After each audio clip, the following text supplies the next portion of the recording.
so we just had one shop to supply each of our basic needs. But part of it was also just Dasso. None of that could keep me from dreaming big dreams, though. My first great dream was to become an astronaut. Flying into space was just the biggest adventure I could imagine. The dream was fueled by East German television, which documented Soviet flights and the adventures of Sigmund Jähn, an East German who became the first German to enter outer space when he joined the Soviet Interkosmos mission in 1976. Jähn was such a hero, I imagine most East German kids at the time wanted to be astronauts. Soon, however, I decided that space might not be my thing, and I would be better off as a forestry engineer, because I loved the great outdoors so much. That dream lasted until I entered a special sports high school in Berlin, where I quickly realized that it would be hard to spend my life in the forest if I was going to become a world-class athlete. Once I got into the high school system, I thought journalism might be the best career path. I'd always loved reading, and if you can believe it, I was even in the poetry club for a while. I also enjoyed writing, so the idea of working for one of the news agencies was appealing to me. But once the wall came down, everything changed. Before the wall came down, life was just so much simpler and more relaxed. The communist system did its best to eliminate competition. There was no stress about careers, no stress about outperforming somebody else. For the average person, there wasn't a big difference in status among different professions. You have to remember that in East Germany, an engineer, a doctor, or a factory worker like my dad pretty much all made the same salary. Egon worked as a metallurgist for a company making farm equipment, and my mum, Edith, was one of the town's photographers. Egon was the big one in the family. He is tall like me and strong as an ox, but he was quiet, too, quite unlike me. As a kid, he was a pretty good soccer player, but he never really had the chance to pursue sports because of his responsibilities on the family farm. And once he was older, most of his strength was put to good use working in the factory.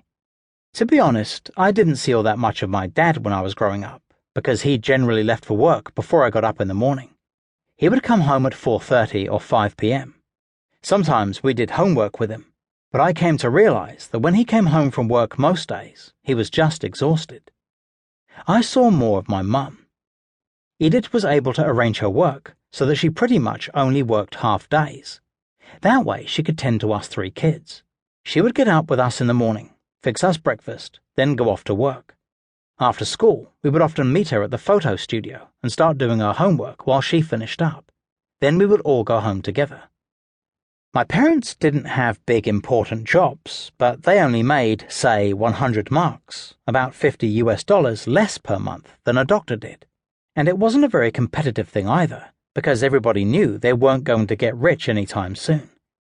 This acceptance led to far less jealousy among people than you see today, because, well, people had a lot less to be jealous of. As a result, I do think that people were friendlier to each other back then. They just had a lot more time to spend in their gardens, talking to their friends, having a barbecue, or kicking a ball around. Also, although it might be hard to imagine today, consumerism basically didn't exist back in East Germany. For starters, our choice of brands and products were very limited. Motorbikes were all MZ. Televisions were Strasford. Cameras were all Praktica. It was the same for just about everything. Radios, bread, sugar, you name it. There were only 2 types of cars, a big one and a small one. The Trabant was the small car, and the Wartburg was the big car, so people weren't obsessed with the make, model, or size of their cars. And like just about everything else except food, cars were really hard to get in East Germany. They were so hard to get that, believe it or not, the standard procedure was that when a child was born, his or her parents would register the baby for a car. That way, when the child was 16 or 17, it would be their turn on the waiting list and they would get one. My parents were regular working-class people with 3 kids. My older brother Ronnie, me, and my sister Cornelia. We never had much money, and we didn't get our first car until I was about 15. But that said, we had what we needed. In some ways, growing up in Dasso was different from growing up in most other parts of the country, because our village was located on the border of East Germany and West Germany. As a result, we were more aware of the differences between the 2 cultures than most